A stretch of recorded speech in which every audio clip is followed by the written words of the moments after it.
Mad, sick, Reggaeville.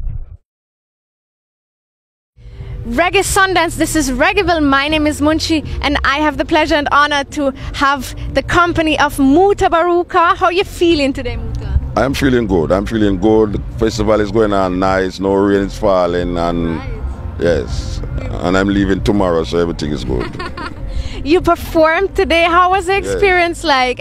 My cameraman, by the way, he was so happy and joyous because he said 18 years he has been waiting for this moment. Well, you know that we didn't get to do all of the show because I was rushing me. Because we didn't do about 4 songs. But it was nice. I mean, you know, we have been doing festivals like this in Europe for years, you know, and the promoter, 2 years ago when he had it first, we was the MC for 2 days. And they came to next time and said, look here, you're an artist, you know, so we want you to perform and then do the MC. So I said, okay, so my band was there and we just did that thing, you know. Nice, nice. Every time you hear the song, you know, we're just glad and happy and joyous. Poem them, that it poem, Right. And as you said, you're not just the performer today, you're also the MC. But it's something that you're used to because I mean you're on the radio. We do a lot of MC work. We MC tour Rebel Salute for years, you know. We do a lot of MC work. You know, we go to Africa with Africa Unite, we MC Africa Unite. You also lecture a lot? Yeah, well we do a lot of speaking. Well, sometimes we're not doing the poems, that's what we're doing. We go to different places. We are invited to different schools and colleges all over America, especially, and we do that, you know. Today at Reggae Sundance, it is a very special occasion because you're sharing the stage with some young artists from Jamaica, right? Yeah. So is that something that you also appreciate? I mean, you're the MC, you get to see all of them perform. Only for them artists who play them in Jamaica that people can know. So you have a group of artists that coming up right now that is sticking to the roots, sticking to the Rastafari understanding of things. So we give them airplay in Jamaica, you know, and I mean, we see them all the while, every day we see them, you know, so it's not like, oh, you know, we're kind of overwhelmed, you know. It's youth and youth we see every day and we talk to them, so but it's nice for, you know, they're on the stage and Chronics up on the stage, John 9 up on the stage and things, you know. And I mean, looking at your life and your history, in the late 60s, the 70s, you were sort of a soul rebel, a revolutionary. Yeah, well, in the late 70s and 80s and the 60s, we used to really go to school and but yeah, well, no wars, we still carry that revolutionary spirit, you know, through the radio programs that we do. And through the performances sometimes too. There's a lot of things that people, for instance, now there's a lot of shows in America that people don't put me on. Why? Because the album I say, you say, I don't know, you have some white people who feel say them liberal and them don't liberal, you know, because when... I don't mind about it. All right. You see what now? When you talk about African and black people business and black people struggle and you stand up on a stage, it's very difficult for a man like me to stand up on a stage for 1 hour and don't talk about black people struggle because most of my poems and my life is centered around liberation and freedom. So I can't really just stand up on the stage and I talk like one love, everything is all right and everything there, you know, see, because everything is all right. You know, so Oprah went for going to a store at Switzerland yesterday and the woman tell us she can't buy a bag. I don't know if you saw it. Yeah, Oprah Winfrey went to Switzerland for Tina Turner. Oh, yeah, right. Yeah, and the woman, which asked the woman for the bag, the woman said, no, she can't afford it. Yeah, right. She must look on a cheaper bag. Exactly. So, you see now, them things now, you have liberal white people where don't want you to come up on a stage and talk about these things. Then why you don't talk about one love, let's get together and be all right. I don't stay like that. You know, I said, well, right now, you have to clean up your house first before you can really clean up the world. I can't save the world, I have to save my family and who's so closer to me. So, a lot of people in America, especially America, I don't find the Europeans stay that way there, you know. And if this is really true, I don't find the Europeans stay that way there with it.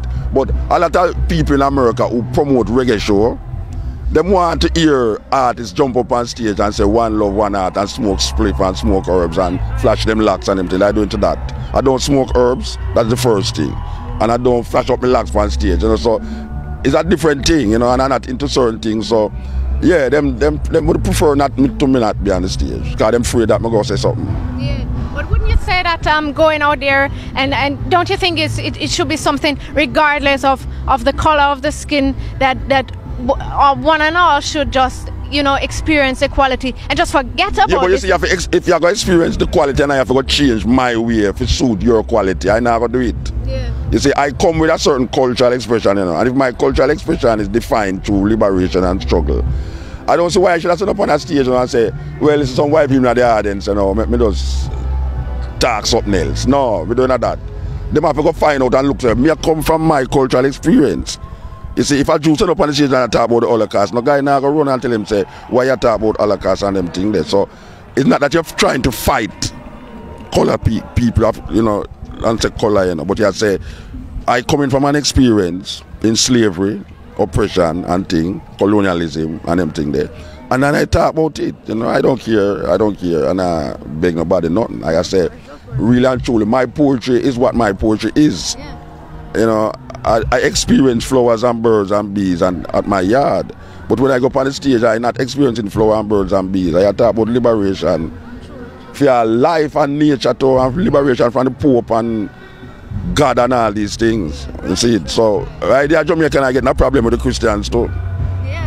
Yeah, because they're Jamaican, I talk against Jesus and all these things, and I get in the next problem again. And I say, so, like I'm a problem child. I'm a problem child. Yet still the program that I do is the #1 program on the radio. So I wonder, how come it's the #1 program on the radio and people feel like some is outcast, No, but I think somebody needs to stand up and say certain things that maybe others are afraid to say. When I hear the Native Americans that talk about them feelings and things, and I stand up and listen to them, and I say, wow, I can really relate to that. And I say Indians, Native Americans, and I say Aboriginal people in Australia when I go to Australia, I talk about them struggle, and it's the same thing, it's the same set of people that do these things. And I say, but wait, black people get hung by the way there, Aboriginal people get hung by the same way, and Native Americans get hung by the same way. I'm not alone in this thing, yeah? So when I speak, I speak from the heart. I not speak because I want a popularity and thing. Yet still, it's so much years I do it, so there's something in it that I do that is making it move. Because if it was moving, I wouldn't be here still doing it. Right. It's why people keep this. And most of the time when I leave Jamaica and go tour, I remember the first time I used to tour, it's pure white people in the audience. I wonder where the black people them there. And black people now listen to me. Yeah, man, then wait. When Bob Marley started, the black people never used to go Bob Marley shows them, It's pure white people used to support Bob Marley, So you can't see all the things still. But now when you start to get too deep, like people don't want to get too deep in the thing though, see it. I show them say, watch out now. African liberation, see it, South Africa. Because those days we used to talk about South Africa a lot because that was the thing. And certain people, even though they talk about them liberal, they don't really want you go up on the stage and talk about liberal, about South Africa and everything. Now you say, but yeah, they want to talk about ganja, like smoke ganja and get high, and we don't have that. We don't have that. We are talking about all nature now. Because look how the thing are going now. The earth I get crumbled and twisted, and it's who doing it. But let me ask you something, because I think from time when you did Revolt is Not a Revolution, speaking about agriculture, self-sustaining, don't you think that we have made a step forward towards this direction, saying, okay, there are people out there now buying organic food, doing organic agriculture and stuff like that. Don't you think that at least part of the population are moving towards a certain direction? Most of the food that come to Jamaica come from America, and it's GMO, and them not label it. So it's when we start talking about that now, it kind of creates a next problem now. Because we're in Europe and certain places, you can't go in Europe, them label it and say this is GMO. In a Jamaica, the food we come to we don't label, so you don't have no choice. Yeah. So that's that situation to eat, No, nobody mind when you say those things. No, people like that, liberal white people. Them love hear you talk about GMO and all these things, and and these things. And we talk about it a lot. We talk about destruction of the planet. But guess on, when you look on who are do it, it's a problem. If you look on who are do it, it come back around to the same struggle again. Yeah. See it. It's not like say it's a different set of people. It's the people that will colonize Africa. This is the people that will control the IMF, we are destroy so-called third world countries, it's the same set of people them. It's not no different set of people them. It's the people them who make bombs to destroy building and or destroy human being and save building, and I use genes and I crossbreed genes them into animals, and it's the same set of people them. So it might sound harsh and the reality, but if you look at the reality of the thing, it's the same set of people them. Right. Nobody know why you say them things there. No, of course not, because it's uncomfortable. Yeah, it make you feel uncomfortable. Well, my intention is not to make people feel uncomfortable, you know. My intention is to say, I feel it for life, I feel it for nature. The American Society for the Prevention of Cruelty to Animals is a hypocritical organization because you know, they hang them dog and them cat them love. Because them still eat cow. So them not prevent the killing of cow. Cow is not animal too. If you're preventing cruelty to animals, you shouldn't be eating cow as a society. It's them cat and them dog because them can control the cat and the dog. They want to domesticate the cat and the dog, and the dogs them say, oh, 5 cents will lead to save this cat, and one to the cow, one to the goat, one to the bird, the flower, the bees, the tree. See, it's a hypocritical thing. It's the same set of people. Yeah, I can agree. Yeah, it's not a different thing, you know, see. So, that's our day, that's our brains there. Yeah. And that's why I say now that a whole heap of people, especially in America now, don't want Mutabaruka for a certain show. But me no business because they are Jamaica. I can't do that left Jamaica. Yeah, you can still come to Europe and people appreciate it and enjoy it and want to hear all the while we cover Europe. Yeah, maybe not for them big festival, but we are England all the while attack and them things there. So it's definitely something that we appreciate. But and see you know, as a lady, know what starts sound like a Jamaican, we're white like chalk, and eye blue like blue, and cat eyes and beautiful and everything there. Yeah, listen to it. You understand? And maybe something in you, it might stick still for hear me I say certain thing. I mean no. Say, you know, it's very difficult for a white person up and hear a man like me attack and it not stick you a certain way. But guess what? It was meant to stick you. Because it's a reality. It's not lie me I tell. It's not lie me I tell. The people them who destroy the planet, the people them who make weapons of mass destruction, the people them who colonize other countries, like go in the next country and take out people and carry them to the next country, go enslave them. The people them who own the multinational corporations, we have suffered third world countries. It's the same set of people them right through history. It's the same set of people them. You know, see it. So if it hurt, you have to just rectify it. Yeah. You can't just say, boy, we mutata and you know, it's one love, one heart. Yeah, one love, one heart, yes, but we're there. It doesn't matter to say until the philosophy that all one race superior and the other inferior, until the color of a man's skin is of no significance. What I'm saying, until what? Until that day, we Africans will fight if it is necessary because we are confident in the victory of good over evil. So until, don't leave out that word, you know, until we have to fight, because Majesty I said that, you know, him say we Africans will fight. But Marley come turn around and say until that day just war. So we are talking about Africans fighting for the elimination of racism, sexism, homophobic attitudes and all these things that people bring up. But when we look on it, it's the same that people them. When one of the richest women in the world can walk in that store, and a woman look on her till I said, no, she can't afford that bag. Must buy the cheaper one. And she can buy the whole fucking store, man. Yes, she can. Yeah, well, that may I show you where it go. But let me ask you something, Muta, because listening to you, it makes me just, I'm very amazed still that you still have this strength in your voice and still focus on this mission and spread well, I'm your in life, message. You know. I'm not act, you know. How you find the strength and how that strength? Yeah, for that. You know, say I move amongst enough woman. The sister they give me strength, you know. Me love this goddess thing, you know. This power of this goddess, where a whole heap of Rastaman everyone confront that neither because them don't want to give the power to the female. But the feminine energy is very important in the balance in that strength. You know, it's the most war we fight. I pray man a fight war them, you know. You know, it's the woman that start war. You know, see, it's man that start war. You know, maybe if them have it's a penis power around the world, you know. So you don't think women can be very wicked as well? Yeah, but and a woman, no, you deadlier than the male, you will always find in female. But I say, in the creation story, it is a female energy that create. Male energy can't create. It's a female energy that create. And where the Western world though, is take out the feminine energy out of the spirituality of where we did have as African people. So we did have the balance of male and female. Them now just come with a male thing. You see, so the male thing now is a patriarchal thing where you talk about he created this and he created that, not knowing, say, but you must have a balance. So Haile Selassie come show with something, you know. Haile Selassie was crowned in 1930.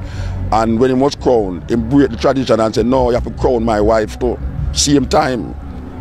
He must show the balance. So that to me show me a level of consciousness. And if you go way back in the ancient Egyptian vibes, you realize that everything did have that balance, that female. So when we're going at the Christian mindset now, or the Judaism mindset and the Islam mindset now, it's a man thing going on. And then we look on the war, them are going, it's a penis power. Who have the biggest penis win. That's why most of the weapons them look like penis. If you look on all the rocket, them will go up now they have penis. If you look on the bomb, them will go out a penis. So if you look on the bullet, them will come out of the gun as a penis. You know, see it. So maybe them need to have every man just naked and just fight and see who can win, who have the biggest penis win. That we should do? Yes, why not? Because a penis thing is a patriarchal thing around the world. You know, see, we want we say feminine, you know. Feminine is not, we're not about feminine as it relates to female, you know. Feminine and masculinity is not male and female, you know. Okay. We're talking about feminine as a characteristic. Okay. And you define femininity in a character. That means a man can express certain feminine characters. We're not talking about homosexuality now, you know. Yeah, no, but like what characteristics do you say are these? Nurturing, okay. Caring, you know, protecting, you know, like not like the hunter.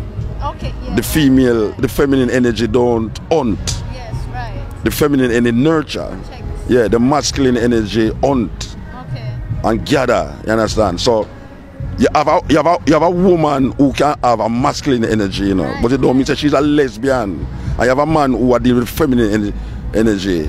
It don't mean that you're a homosexual. It just means that now you project a certain characteristics that define feminine and masculine. You see, so it's that we are talking about now. Say, man need to have more feminine energy in them, yeah. That them can relate to the earth more. That's why we say Mother Earth, you know. We say Mother Earth and Mother Nature, you know. So it's we self we are trying to find that consciousness with Mother Nature, Mother Earth. And look what man do. Man destroy mother. Yeah. Then if you go destroy the mother, you're not gonna look, you know. No, man is man mostly sit down and construct things to destroy the planet. It's man mostly. Look upon the world I know. Obama, the president of Israel, the president of Iran, all of these men is creating serious problems in the earth. You know, see it. So it's just, you know Obama's wife go dig up some place around at the back of the White House and plant. Really? You never know? No, I never know. Yeah, man, she have a farm around the back of the White House. Melon and cucumber for the children them. But don't you think that we should all pick up the responsibility for betterment, regardless whether we're female or male, whether we're woman or man? That me actually know. You see, you look on it from a male and female thing. I actually you say we pass male and female thing, you know. All right. You talk about that energy. It's an energy we are work with. That men need to find them more feminine energy. More. They need to find more feminine energy that make them be a better person towards them woman, towards them children. Where me come from in my society, it's mostly women bring up the children. So the woman now have a father children. That is not a balanced society. When you look on Christianity, it says God the Father, God the Son, and God the Holy Ghost. So them turn the female into a ghost. Unless you're a Roman Catholic. No, but it's whether you're a Roman Catholic. No, the concept is madness. The concept is madness because you're supposed to have God the Father, God the Child, and God the Mother. That is how we know it in our ancient times. Mother, child, and father. In a Christian child, it's mother, it's father, son, and dopey. Ghost. Yeah. We can't work with that. Yeah, and that thing lead to certain things because first of all until they say the woman never have sex, we have child. And then in the beginning of them says the woman brings sin into the world through Adam, Eve. So you see it's a whole masculine thing going on so where it perpetuates itself in the DNA of human consciousness, especially in the Western world, where them can't define themselves. You know, see, so all them things that we talk about and we fight against certain things, and people don't really want to hear you talk about she God. They would prefer you talk about he God. You see, I mean, I say, but you must, if you have a he God, you must have a she God. You understand? That's how I say it. Right. So we have to move now, though. Yeah, man. Muta, I thank you so much for the words. It was very inspiring. Thank you so much.